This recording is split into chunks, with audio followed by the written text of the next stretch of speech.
Hey, what's up, my friends? Hey, before we get started on today's episode, I do want to chime in here one more time. We've been doing this the last couple weeks, so you know what's coming. But I had the honor to go to Zambia. Zambia is a country in Africa, and I saw some of the coolest, most amazing kids who grabbed my heart. And my goal is to find 100 kids to get sponsored. They need 100 sponsors. This will help them go to school. This will help them get to eat. Many kids will not eat at all if they don't get to go to this school that feeds the kids. It teaches them about Jesus, provides everything they need. So cool. So if you'd like more info on that, please email me at info@andyhoward.com. I would love to have you partner with me, help these kiddos. I'm telling you, I've seen them firsthand. Some of the best kids that you will ever run into anywhere. Just the sweetest of kids. They really are. Just, I told Tiff, I didn't know what to expect when I went there. I guess I expected to walk into kind of a depressed war zone, kind of just depression hanging on everyone. And it was the complete opposite.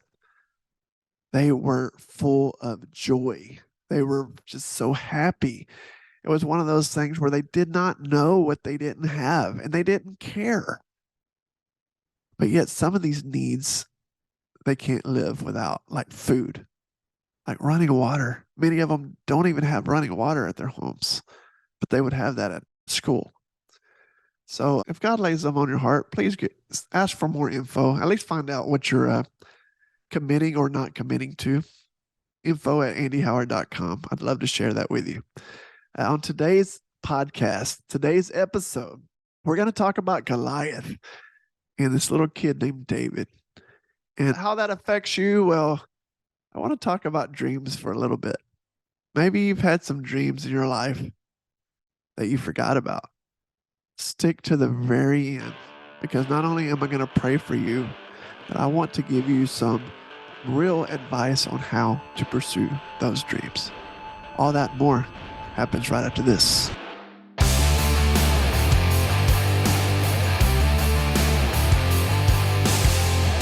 Welcome to the When Words Don't Come Easy podcast. My name is Andy Howard, and I am so excited you're here. I mean that. That means a couple of things. One, you stumbled on this podcast by absolute accident, but God had a plan for you to be here. Or somebody loved you enough to invite you to this podcast, or maybe they sent you this episode because they cared enough about you. And so either way, that's two pretty cool reasons you're here. So excited you're here. This podcast is a podcast about hope. Really, if I could sum it up in one word, it's about hope. It's a podcast that I don't make any money off of it, believe it or not. Make no money off of it. I do it simply because I care about people and my life's been changed. And I hope if I can change one life for the better, the way mine was impacted or touched, then it's worth it.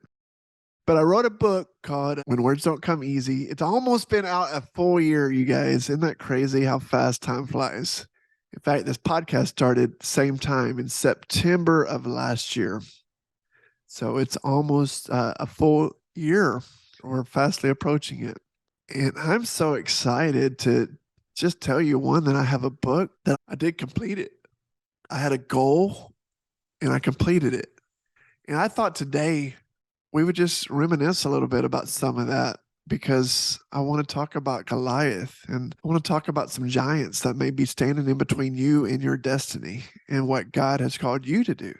And I believe with all my heart that you were created for a reason. You were created with a purpose. And that's what we're going to dive into today.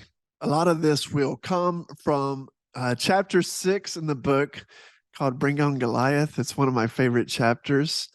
They're kind of like your babies. If you've ever written a book, it's hard to pick your favorite chapter because they're all special to you. It really, and I mean that in the most flattering way. I poured my heart and my soul and everything I had into this book. With so many obstacles I contend with, including ADD, and I am self diagnosed, but I've had enough people confirm it for me that it's true. I get distracted easily. With so many obstacles I do contend with, if I can do this, if I can press through, if I can write a book, then you can do whatever you're called to do. And I mean that. And God has a calling on your life. God has a sense of purpose on your life. You're not a mistake. Have you ever felt that way? Just being honest, I felt like life was like this giant roller coaster and I never measured up. Man, I was never tall enough to ride, if that makes sense to you. If you've ever been that guy. Now, those who know me, I'm like 7'2". Not really. 6'3". I'm really 6'3". So most people will laugh and say you've always been tall enough to ride the ride, which is true. But even for my girls, like we have twins, and I remember so bad. Now Parker is just like her mama. She looks just like her mama, and she acts just like her mama. As far as like daredevil type stuff, I would say she's sweet like her daddy. But Presley, on the other hand, is tall like her daddy, looks just like me, but she's got her mama's attitude, which is special. Now, remember, Press, if you're listening to this, I married your mama because I love her. So I want you to hear that. But here's the irony of those two, right? So Press was always a little bit taller. And when we would go to Disney, Parker would want to ride everything. She would want to ride everything. But some of the rides she wasn't tall enough for yet. And Presley, on the other hand, was tall enough where she could ride anything she wanted. Yet, only thing she really wanted to ride was like It's a Small World and stuff like that, that you don't even have to be tall enough for. And it drove Parker nuts. So, anyways, I say all that to say, man, life can be like that. It can feel like there's one obstacle after another in front of you. Like you just don't measure up to where you're supposed to be to do whatever it is you want to do. Like you have this. Let me go ahead and stop you right now. Whatever you're thinking right now, and just pour some life into you. You have these thoughts, right? You have these dreams for a reason. God placed them there, not by accident, because He cares for you and He loves you. He loves your desires of your heart, and He cares for the people that these desires are going to affect. It's not about you. Man, the best advice I ever got, dear friend of mine, JM, I'll just put it that way. I'll share his initials. Those who know JM love JM. He gave me some advice one time. I was getting ready to go speak at Cape Town, South Africa. Very big deal for me. I was honored to get invited to go. Many of you know Pat Schatzline. He's been on the program here before. Dear friend of mine, big deal. He's been in ministry for like, I don't know, 25 plus years, travels the world. And he was even a vital part in me bouncing back from my depression. His book, I've shared it. I share it almost every time I get to speak. The story of how we even came to know each other is just wild. But I was invited to go to Cape Town, South Africa, to speak with him at a church, and I did not want to screw it up. I thought so highly of myself that I could go in there, me by myself, and single handedly pull down 25 plus years of ministry with one service. Have you ever been there? Have you ever felt that way? But I'm serious. I was paralyzed. I've spoke, I don't know how many times. I was going to say thousands of times. That may not be accurate, but hundreds of times I've spoke. Did 20 years of ministry. We would speak every week. And then I've done the podcast. I've traveled a lot, but for some reason I could not get out of my own way to get this sermon together. Man, I was so paralyzed by fear. And I was talking to my buddy JM. I'll never forget that Alabama, love Alabama, very similar to Texas, but Alabama accent. He's like, bro, bro, it's not about you. It's not about you anyways. So that takes all the pressure off, right? And that's when it hit me like a ton of bricks, man. It's not about me. It's about the people. So, whatever God's laid on your heart that you have been supposed to do for, I don't care if you're 90 years old, maybe you're 50 years old. Dude, I just released a book at 44 years old. Many people would have said, you missed your calling. You're a little late. You're a little late to the party, Howard. But I did. I followed my dream and I went for it. Anything is possible. I want to share with you this little nugget right here. So, for those watching this on YouTube, or maybe you caught some of the advertisements, the snippets on my Instagram page or wherever, this right here is an actual rock. This, in fact, we have not confirmed or denied yet. This could be the actual rock that took out Goliath, the Valley of Elah. If I'm saying that right, Elah. I don't want to ever pretend to be the smartest guy in the room. So I may have just eliminated all doubts right there. But this could be the actual rock. We're not sure. There's no confirmation or denial that it is or it isn't. But I did find this rock in the Valley of Elah, and I'm just going to stick with that. If I'm wrong, just email me at info@andyhoward.com. Somebody would gladly read it and let me know that I was wrong. So send all the correct pronunciations there. But this rock was found in that valley, and it's just significant for me. I keep it here on my desk. Anytime, for those listening at home and you're not watching, solid, baby. This is solid. So anytime I get in my own way, just like to pick it up and hold it.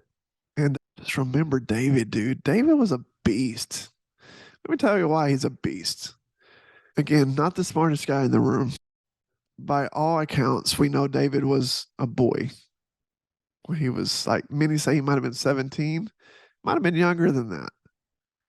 But he was a boy fighting a man, fighting not just a man, but a giant, freaking giant, 9'6", man. I could go in and find all the details, but he was like 9'6", and I think his armor alone weighed like 500 pounds. 500 pounds, bro. That was worthy of a bro. Big dude, big guy. And he came out for like 40 days straight saying, fee, fi, fo, fum. I'm not sure if that's accurate or not, but he came out challenging these people, these Christians, right? These godly men.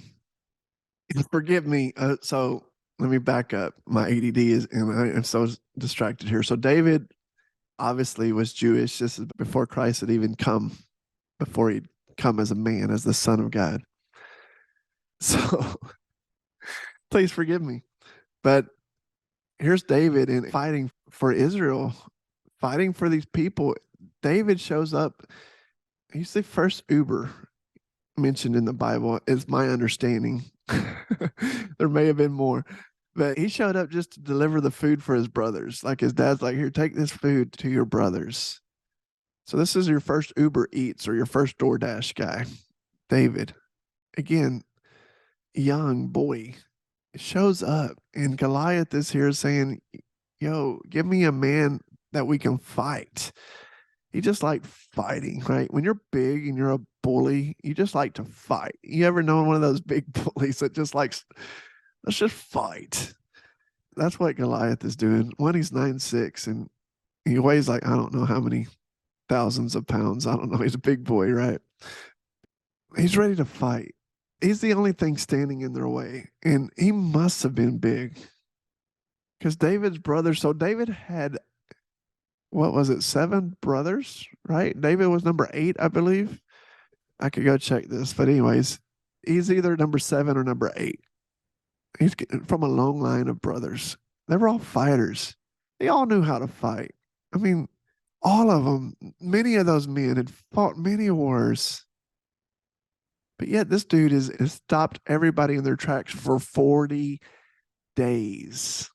40 days, nobody will move because Goliath is holding court. He's standing there saying, come on, let's fight, let's go. And David shows up. He's like, One, I think he's caught off guard because he shows up right when Goliath is starting his spill, and he is like, oh man. Oh, he does not know who he's messing with. And all these guys want to see, is it one of my brothers? Who's going to jump up first? Who's going to be the first to take out this giant? Because he does not know the God he is calling on. And the God of Israel and the God of our people, he's going to take this sucker out. He is waiting for someone to step up. And then all of a sudden he starts getting a little ticked off because he's like, wait a second, nobody's moving. Nobody's moving. I'll take on this chump. And his brothers are like ticked off at him. They're like, shut up, dude. You're just the runt. You're the baby. You're the small town kid. You're supposed to be watching the sheep. What are you doing here? And then David is ready to just pounce this dude. And King Saul, who was a mighty man himself and had wiped out many armies and nations under his leadership and guidance, still was doing nothing, right? And David's like, I will take out this chump. Who comes after and speaks like this to our God? Why is no one standing up for themselves? Why is no one defending our God? And King Saul is like, yo, okay, I love your passion. We have no one else standing up. I'll let you fight him, but only if you at least wear my armor, right? And so here's David getting suited up in King Saul's armor. It's like, have you ever, even as a kid, like put on either your big brother's clothes because you wanted to like them, or your parents' clothes because you honored them so much and you just wanted to wear it and you're not quite big enough to fill it out? That's what I envision. I remember one time the twins came to me and Tiff's room, and they both, one of them dressed up like me and one dressed up like Tiff for this play they were doing. And of course, our clothes were like burying them. It's like one of the cutest pictures ever. I still have it. That's what it looked like. Here's David. He's like, I can't wear this. This is unproved. It's untested. What he knew is he had taken out a bear before because he was just the shepherd boy, right? But he had taken out a bear. He also had taken out a lion trying to get his sheep. Again, just a shepherd boy, but he had taken out a lion. He was tested. He was proven. So this giant would be nothing because all he needed was one of these. Again, if you're watching, I mean, if you're not watching, it's the rock. He only needed 5. Why did he need 5? Well, we find out later that Goliath had 4 brothers. So he went ahead and grabbed 5 just in case. It's not that he thought he was going to miss, because as soon as he grabbed it, he took off. Bam, released the sling. Rock hit the dude right upside the mug. This is the Andy Howard version. And Goliath fell. He was dead, just like that. My challenge for you today, man, what's holding you back? What is it that's keeping you from living in your full destiny? You know what it is right now. You've had a dream. And yes, I'm speaking to you right now. You've had a dream your whole life. It's a dream that only God can place, and He placed it there. And for whatever reason, you have let Goliath mock you. And I'm here to say enough. You've had all these fears come over you that I don't have the finances to step out and do this. What if I don't know what to, I don't know, say? You don't have, maybe you don't feel talented enough, or you don't feel like you have the people surrounding you, the right people in your life to help you with whatever you need to fulfill the dream. You have a dream that's been placed inside of you. And one of my favorite quotes, and I've heard it all my life, is God doesn't call the qualified, He qualifies the called. And if God called you to do it, then get ready. It's time to do it. So my challenge for you today is go ahead and go find you a rock. It wasn't the rock. We all know that. The rock's great. The sling is awesome. David, that dude, you'd be hard pressed to find another man more important in the Bible. The Bible describes David as a man after God's own heart, right? That's pretty awesome.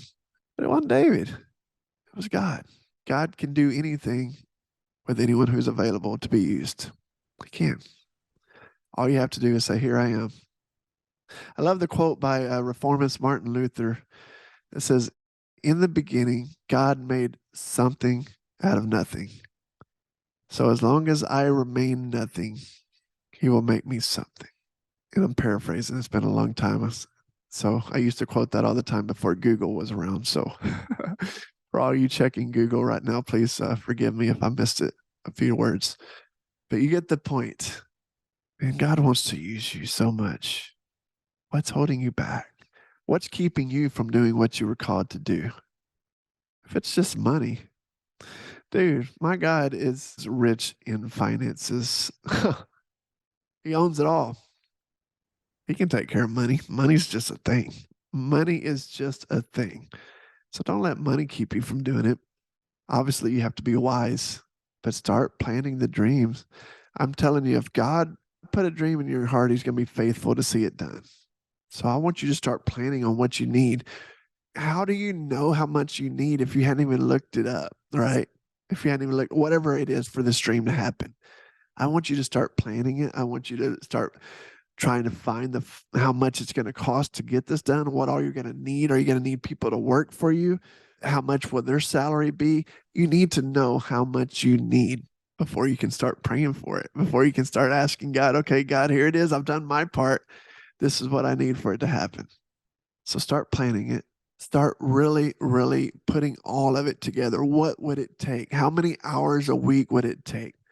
Do you have that kind of time available? Like, if you're working a full-time job already, it may not be wise to just quit a job and chase a dream yet. Maybe God will work it out to be full-time one day. But how much time do you have available to put towards that dream? What sacrifices are you willing to make towards the dream? See, many times with the dream takes a lot of sacrifices. You have to be willing to do without for a season, for a while, sometimes for a long time. But I know this, I know God has always been faithful to provide every single need. Every single need. He's been beyond faithful. And I know this as well. Things that almost killed me are the very things God is using to sustain me. It really is a modern miracle when you think about it. How at 345 pounds at one time in my life, and my wife was 317 pounds, how God would use us to start this crazy, wild journey where thousands and thousands of people would get their health in order. It's amazing. It's amazing. The thing that almost killed me, man, I was so sick. You have no idea how sick I was. High blood pressure, high cholesterol, all the things. And I went and had a sleep study done to find out if I had sleep apnea. And they stopped me like 2 hours in. Said, "Bro, you got to get out of here. You're by far our sickest patient. We're scared you're going to die on us." In other words, we don't have the equipment here to keep you alive. You got to go home. They sent me home with an emergency BiPAP to take this with you. Start tonight. The old, gosh, it sounded like Darth Vader mask. It was the worst. I was sick, man. Yet God used that to help me lead people. Man, my finances, we were broke. We were so broke. You won't even believe me if I told you how broke we were. God is using us to minister to people, to bless people with their finances. And finance, man, he's turned our life around. So many things, man. So many things. With my mental health, there was a time where I didn't want to live anymore. I wish the 10 years ago guy could see where I'm at today. I wish so badly the 10 years ago Andy Howard could see me today. And maybe he did. Maybe God saw it, and I just didn't. Had no idea this life that's ahead for me. It's the same for you. I'm speaking right to you. Yes, you. Man, God loves you. He's got you right where he wanted you. He cares for you. And not only you, but he cares for all the people that your dream is going to affect once you get past Goliath. Once you get on the other side of that sucker, it's on like Donkey Kong. So, anyways, I hope this has made somewhat of sense to you. I do want to say a small prayer before we leave today, because I just felt led to, and then I'll come back with some closing thoughts. But Lord, I love these people so much. I do. I love everyone who is taking time to hear me rant, Father. And I pray some of this has made sense today. Because God, I remember what it was like when you're getting mocked, when you're getting made fun of, many times by my own voice inside my head. And nobody will read a book if you wrote it. Who's going to listen to a podcast if you do it? Nobody will show up if you're speaking here or there. It was just a big mockery. And Father, I remember JM's words so well, Father. It's not about you, bro. It's not about you. And that has helped me so much. And Father, I ask in the same manner that you will help my friends today. Whatever they're facing, whatever challenges they're facing, if it's financial, God, provide the finances. If people to help them with the dream, if it's a building, whatever the need is, transportation, God, you provide it. Whatever the need is, it's just a need. And you're the God of miracles. You're the King of Kings. You're not scared by finances. You own everything. You can take care of anything. So I ask right now that you just stir up that dream in their heart. Maybe this dream has been dusted up in their heart for over 20 years. It's time to blow the dust off this sucker and get them chasing after this dream for your glory. Thank you for it. In Jesus' name we pray. Amen. Thank you, guys. Wow, I hope you enjoyed that. Man, that was straight from the heart. And it's true. And the only thing keeping you from your dreams right now is you. Have you ever thought about that? Maybe you're the Goliath in your way. Next time you see that big sucker, make eye contact with him. Maybe it's your face on the Goliath. You're the only one keeping you from doing whatever you've been called to do. It's you. So my challenge for you is to dust off those dreams, strap up your boots. If it takes hard work, then let's do some hard work. But let's get after those dreams. Let's get started. Who are the people who lose if you do not do what you were called to do? Think about those people. And let's get after it. I thank you guys so much for being a part of this. If this is your first time again joining the When Words Don't Come Easy podcast, man, it's an honor having you here. I hope it won't be your last. This is a podcast about hope. Most times I interview somebody who's here to project some hope and to share how God is using their stories to inspire others. But this week I flew solo, and so glad you're here. If this has been a blessing to you, will you please share this podcast episode with somebody? Maybe God laid someone on your heart as I was talking about dreams today. And will you share this podcast with them and just tell them you love them? And for some reason you felt led to share this episode with them. I'm so honored to get to be on this journey with you. And I hope you'll come back. If you haven't got the book yet, and something I said intrigued you about today's podcast, a lot of the story comes from chapter 6, Bring on Goliath. But it's in the book, When Words Don't Come Easy, that came out last September. And you can get it at andyhoward.com. You can get it on Amazon. It's even on Audible, where I will read it for you. So no more excuses there. Or you can get it on Kindle as well. I pray it's been a blessing. Please, here's my big ask for you. If you would go give me 5 stars on wherever you're listening to this podcast. A 5-star review would help me so much. It's going to help more listeners hear about the podcast and more people find the podcast, which in turn means more people will find hope. So thank you for that. It's an honor being here with you. Love you so much. God bless.